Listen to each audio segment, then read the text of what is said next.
Investasi aja belum banyak yang masuk, justru masih banyak masuk dari investasi dalam negeri. Ya rata-rata kayak rumah KPR dari developer gitulah, ya mungkin Kualitasnya. masa pakainya ya mungkin ya kalau menurut aku ya kayak sekitar 3-4 tahun gitu mungkin butuh perbaikan. Isu terbaru yang kalau kita cermati, si kepala otorita Pak Basuki itu mengusulkan supaya ada pemberian lahan gratis untuk kedubes yang akan membangun kantornya di IKN.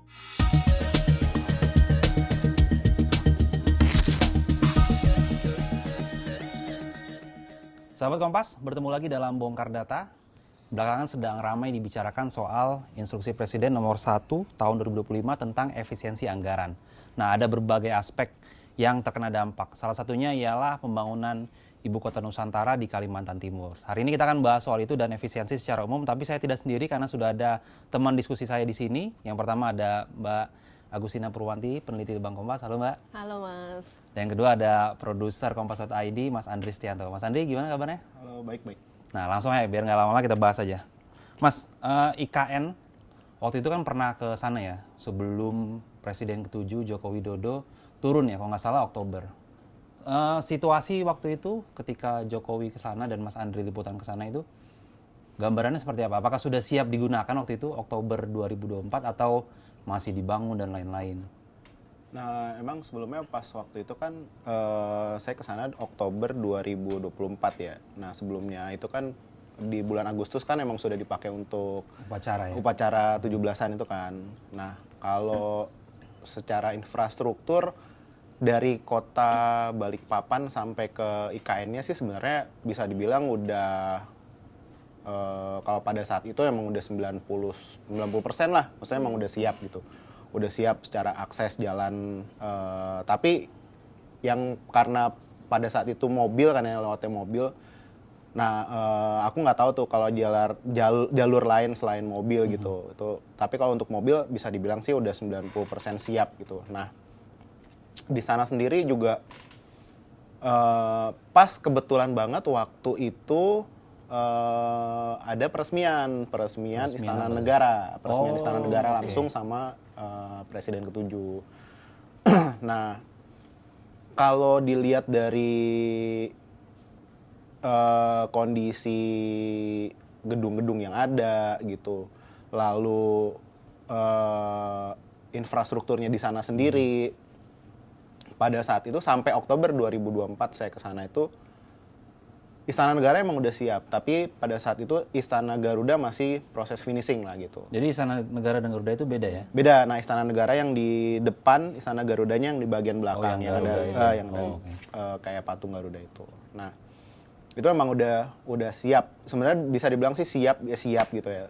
Cuman untuk kalau digunakan secara reguler gitu, mungkin masih harus ada beberapa finishing gitu. Oke. Nah, waktu itu Mas, kan ditargetkan akan segera ada lah ya, karyawan yang tinggal di sana. Nah, untuk tempat tinggal dan lain-lain, kalau nggak salah kan ada hotel waktu itu ya, ada hotel juga kan. Nah, Mas Andri waktu di sana itu nginepnya di mana? Apakah di hotel karena memang sudah ada hotelnya, atau karena lagi rame terpaksa buka tenda atau?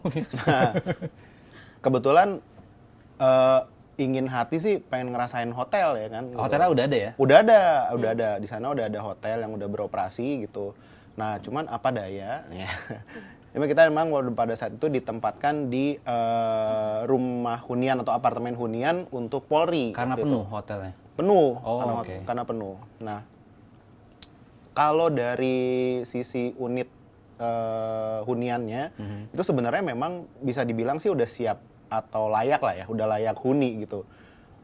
Dari air bersih, terus ada dapur, area cuci jemur gitu, maksudnya udah siap lah untuk dihuni gitu. Cuman ya tinggal maksudnya kayak debu-debu sisa-sisa pembangunan aja gitu. Nah, cuman masalahnya di sekitarnya itu kalau misalnya pada saat itu memang untuk langsung dipindahkan ke sana semua, efeknya nggak bagus sebenarnya buat kesehatan gitu. Karena masih banyak banget area sekitarnya kan masih pembangunan gitu kan, masih banyak banget debunya gitu. Itu memang masih parah pada saat itu. Kalau untuk itu satu ya, yang kedua juga belum ada apa sih kayak untuk pemenuhan kebutuhan sehari-hari kan juga belum ada gitu, belum banyak lah gitu pada saat itu. Cuman ada kayak beberapa warung-warung makan gitu. Itu pun juga sebenarnya peruntukannya untuk pekerja-pekerja pembangunan itu sama driver-driver yang misalnya kalau misalnya lagi bawa tamu dari luar masuk ke situ. Berarti memang kalau untuk bekerja 1-2 hari, 3 hari untuk kunjungan udah bisa ya? Udah bisa. Tapi untuk jangka panjang kayak kita kerja normal di Jakarta gitu belum support? Belum support. Oke, aku ke Mbak Tina nih. Mbak, kalau kita ngomongin pembangunan IKN kan memang dia ada banyak tahap ya. Dia memang bukan berarti 2 tahun langsung siap dipakai. Dari Mbak Tina sendiri memang tahapannya gimana sih Mbak? Apa masih jauh sebenarnya untuk mencapai kata jadi IKN bisa digunakan atau sebenarnya sekarang ini harusnya udah sampai tahap ini gitu? Kalau berbicara soal tahapan ya Mas, kita kan nge-refer ke dulu ketika dirancang seperti apa sih. Kalau dari rancangan awal itu kan akan dibagi ke dalam 5 tahap ya. Kalau saya boleh sampaikan, tahap pertama itu di 2022 sampai 2024 memang rencana pemerintah saat itu lebih ke infrastruktur dasar. Infrastruktur dasar itu apa? Kayak Istana Kepresidenan tadi, kemudian gedung DPR dan MPR, dan juga perumahan di area IKN yang tadi mungkin juga sudah disiapkan begitu. Kemudian tahun ini tuh masuk ke tahapan kedua sebenarnya, yang mana itu sudah mestinya pembangunan kayak pusat-pusat inovasi ekonomi, kemudian penyelesaian pemindahan pemerintahan dan sebagainya. Artinya mungkin juga sudah dilakukan ya, karena kalau berbicara soal inovasi ekonomi tadi, hotel itu kan juga bagian dari penyediaan itu juga ya. Tapi memang tadi sarana-sarana pendukung yang lainnya juga memang belum terbentuk. Yang kalau kita tahu sekarang kan yang sudah mulai ditempati itu adalah rumah dinasnya Kepala Otorita ya, Pak Basuki. Itu sudah mulai sekitar 1-2 minggu yang lalu kalau tidak salah sudah di. Tapi memang tahap-tahap pembangunan yang lain itu masih dalam proses ya, seperti kantor Wakil Presiden itu juga masih dalam tahap pembangunan, dan yang tadi Mas Andri juga sebutkan ternyata belum cukup layak untuk ditinggali ya. Nah, itu tahapan yang kedua. Tahapan yang kedua ini tuh berlangsung sampai 2029. Okay. Artinya kan sampai nanti pemerintahan Presiden Prabowo Gibran ini ya, itu mestinya sudah akan dilaksanakan, dan itu berlanjut ke tahapan yang ketiga 2030 sampai 2034, 5 tahunan karena dia baginya itu tadi sektor-sektor ekonomi prioritas, kemudian penerapan sistem insentif dan lain-lainnya. Kemudian tahap 4 itu tahap 4 dan 5 itu seperti pembangunan infrastruktur 3 kota seperti yang Kota Nusantara, Kota Samarinda, Balikpapan yang memang sekarang sudah ada, tetapi untuk mendukung IKN itu sendiri begitu. Ada satu tahapan lagi yang itu 2045 ke sana. Yang idealnya dalam bayangan pemerintah ketika menyusun waktu itu IKN sudah jadi, sehingga ini sudah menjadi kota global begitu kan. IKN ini sudah bisa difungsikan sebagai ibu kota itu gitu. Kalau tahapannya seperti itu. Berarti ada 6 tahapan ya, yang saat ini masih terus berjalan dengan dinamikanya. Nah, dinamika terbaru ini kan soal efisiensi ya. Kita lagi rame banyak banget kalau IKN ini salah satu yang terkena dampak. Walaupun beberapa kali Pak Basuki itu sempat ngomong ya tidak terdampak, cuma sedikit dan lain-lain. Tapi kalau melihat tahapan itu Mbak, kira-kira dengan anggaran yang segini yang semakin turun, mungkin nggak sih akan tercapai? Atau ada mungkin karena ini cuman ya melambat sedikit karena di tahun 2025 atau bagaimana? Iya, karena IKN ini kan memang butuh anggaran yang besar ya. Kita tahu, makanya pemerintah waktu itu juga mengharapkan akan ada banyak pihak yang terlibat begitu ya, salah satunya juga dari investor asing begitu, selain dari investor dalam negeri. Tetapi kalau misalnya kita coba flashback di waktu itu, ingat Litbang pernah mengulas juga soal IKN ini di bulan Agustus kalau tidak salah, karena waktu itu IKN cukup ramai ya ketika mau digunakan untuk upacara begitu. Nah, waktu itu investasi aja belum banyak yang masuk, justru masih banyak masuk dari investasi dalam negeri. Investasi dari luar negeri itu belum banyak masuk, artinya pembangunan juga cukup terkendala. Apalagi sekarang ada efisiensi ya, karena kabarnya IKN ini juga salah satu yang terkendala. Kalau dari informasi yang kami dapatkan itu DIPA ya, atau anggaran yang diupayakan untuk bisa didapat itu sekitar 6,3 triliun sebenarnya. Tetapi karena dampak efisiensi harus turun menjadi 5,2. Tetapi karena memang IKN ini menjadi ya kan pemerintah sekarang mengusung keberlanjutan yang mana ya IKN ini sudah terlaksana kemarin dan masih banyak PR-nya, tadi Mas Andi juga bilang itu memang akan tetap dilakukan pembangunan itu. IKN ini anggarannya itu kan terkena efisiensi, tetapi pembangunannya harus berjalan. Nah, kan sekarang ada dua ya, ada Kementerian PU kalau dulu kan, tapi kan sekarang ada otoritas IKN, otoritas itu sendiri. Nah, sudah dialihkan nih, nanti untuk berikutnya ini akan diambil alih oleh otoritas IKN untuk pembangunannya seperti itu.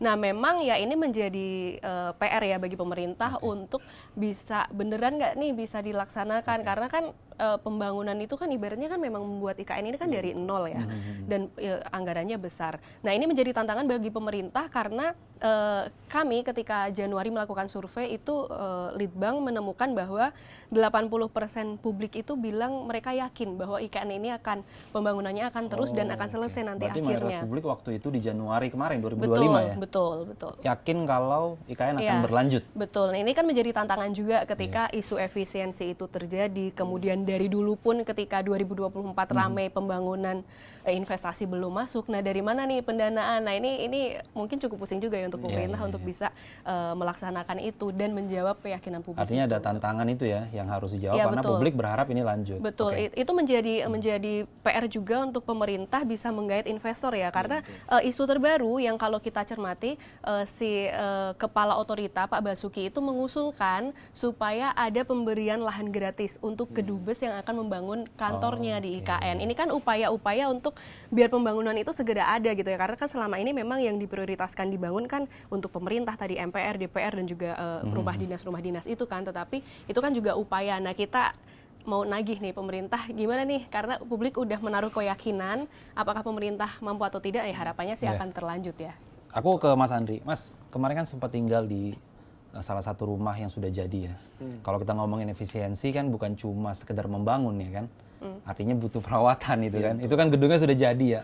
Kalau dilihat dari kualitas dan lain-lain seperti rumah lah ya. Kita tinggal kan kalau tidak ditinggali pasti rusak dan lain-lain. Menurut Mas Andri sendiri itu speknya, spesifikasinya dan lain-lain itu bagaimana sih waktu itu? Khususnya untuk yang rumah tinggal untuk ASN dan Polri yang ditempatin itu Mas ya?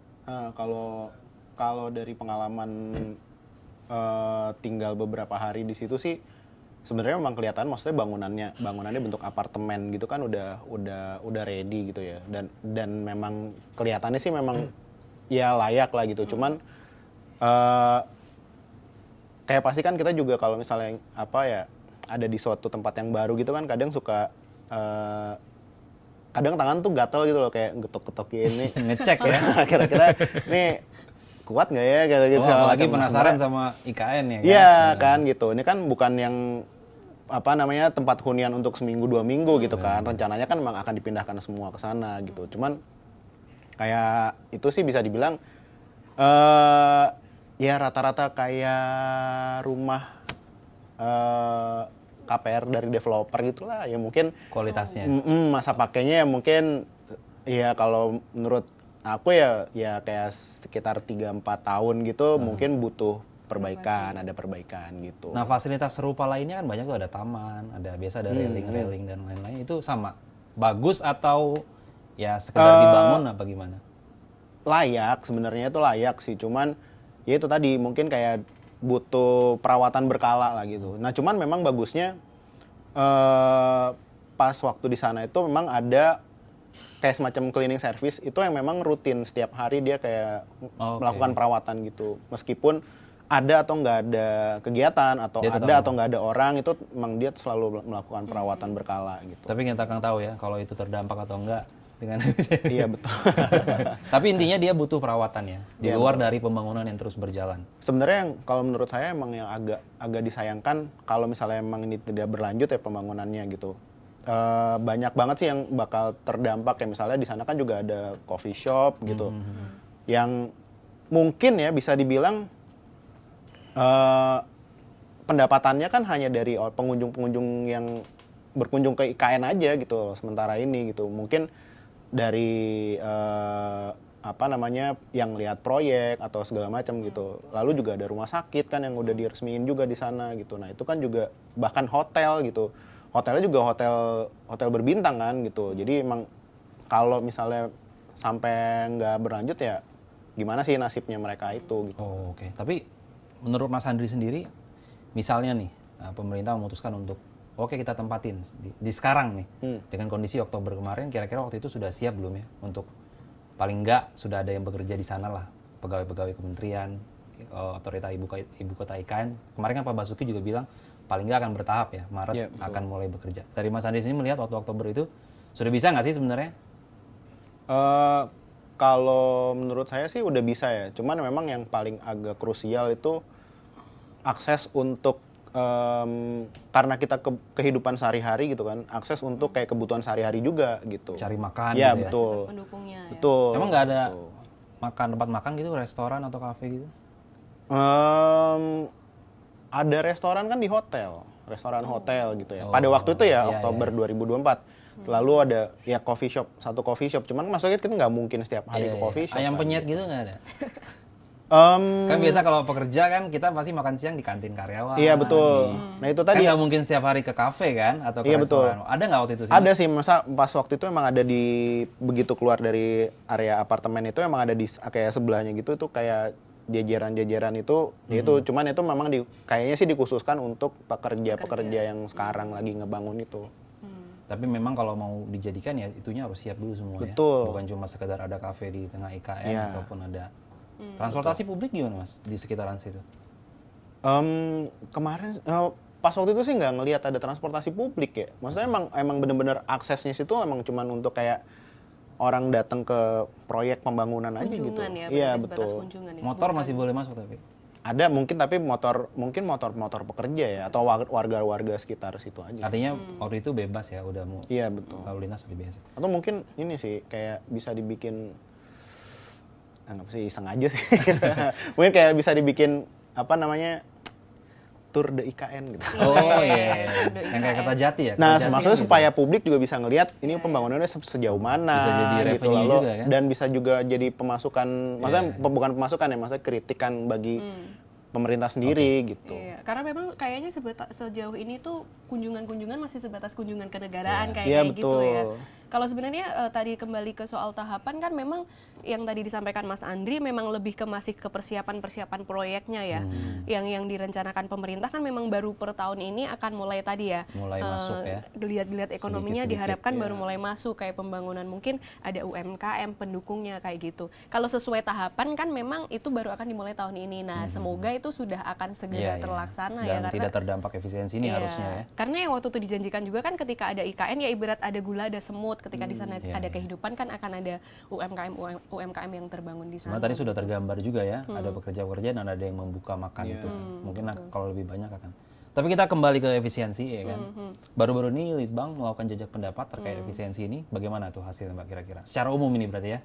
Bukan cuma IKN, berarti ada efisiensi ini. Betul, sebenarnya tidak spesifik soal IKN ya, tetapi memang efisiensi anggaran secara umum yang soal 306 triliun rupiah targetnya itu ya? gitu. Nah kami tuh penasaran karena memang publik kan ramai ya, kita semua goncang soal isu efisiensi anggaran ini karena memang lalu banyak hadir informasi-informasi yang kok ternyata ada pemecatan, ada segala macam, kemudian kementerian lembaga tidak bisa bekerja begitu kan. Nah kami mencoba menanyakan itu kepada publik. Yang kami temukan salah satunya adalah publik memang menilai bahwa belanja negara sejauh ini selama ini tuh memang kurang efisien, sekitar 3/4 ya. Mereka menilai memang belanja negara selama ini tuh memang belum efisien, sehingga ketika mendengar ada soal efisiensi, publik relatif bisa, oh iya ini perlu karena memang sejauh ini tuh tidak efisien begitu kan. Kenapa perlu? Karena efisiensi ini bisa untuk mengurangi kebocoran anggaran negara yang selama ini kan kita tahulah korupsi ada di mana-mana, baik dari level daerah sampai pusat. BPKP itu kan sempat menemukan bahwa di sepanjang tahun 2021 sampai 2023, kalau ngomongin daerah ya, ada 61 kepala daerah yang jadi tersangka karena korupsi. Itu kan part of kebocoran uang negara itu ya, itu yang disayangkan. di level kementerian itu sendiri kita ya sama-sama tahu lah kemarin sepanjang tahun 2024 katakanlah ada beberapa, atau ketika COVID itu kan ngeri ya, ketika semua orang butuh anggaran, nggak punya duit, tetapi ada kementerian-kementerian, menteri-menteri yang melakukan korupsi. Nah, sehingga publik memandang bahwa efisiensi anggaran ini perlu juga dilakukan karena itu tadi salah satunya untuk mengurangi bocoran anggaran negara. Yang juga dipandang perlu adalah untuk mengurangi beban negara, dalam hal ini APBN ya, supaya tidak ngutang. Karena kita tahu kan negara kita terkait tadi juga ketika ngomongin utang kan lalu orang kaitkan ya bangun IKN sih, orang ibaratnya membelah hutan, bangun itu kan butuh anggaran yang besar, sehingga memang faktanya utang negara kita itu sekarang tinggi ya. Kalau untuk tahun ini aja pemerintah itu punya tanggungan untuk membayar hutang yang jatuh tempo di tahun ini itu sekitar 800 triliun. Itu kan gede banget ya. Bunga utang aja yang dicatat untuk tahun ini itu sekitar 500 triliun. Itu kan besar. Nah, sehingga publik menilai bahwa efisiensi anggaran ini cukup bisa diterima ya. Keputusan untuk efisiensi anggaran ini cukup bisa diterima karena itu untuk mengurangi beban negara. Karena kalau ngomongin soal utang, ada kan istilahnya dalam ekonomi itu kan rasio utang terhadap PDB negara gitu. Sekarang itu kita udah di angka 39%. Kalau secara undang-undang ini masih masuk dalam batas wajar ya, karena kan batasan kita 60%, artinya kita masih aman. Tetapi kalau misalnya kita tarik tren garis lebih panjang, katakanlah dari 2014, itu tuh dulu di sekitar 20-an.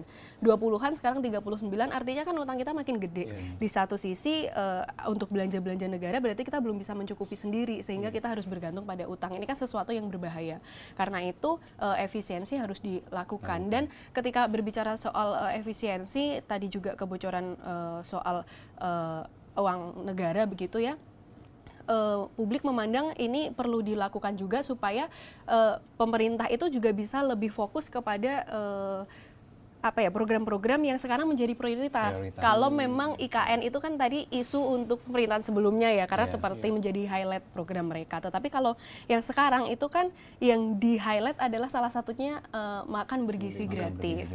Nah, itu yang dinilai juga kan kalau kita dengar desas-desusnya ya, kita nggak tahu nanti akhirnya seperti apa. Tapi salah satu alasan efisiensi itu kan salah satunya untuk membiayai MBG yang memang ternyata besar itu. Itu mengapa publik menilai bahwa itu perlu. Tapi publik juga menyampaikan bahwa ini memang perlu, karena tadi selain ada kebocoran, ada utang, kemudian supaya dialihkan ke program-program prioritas, publik juga menyampaikan supaya ada pengawasan yang ketat. Karena ya kita tahu kemarin sempat ramai ada beberapa lembaga atau kantor ya yang harus mengefisiensi, kemudian merumahkan honorer atau pekerjanya begitu.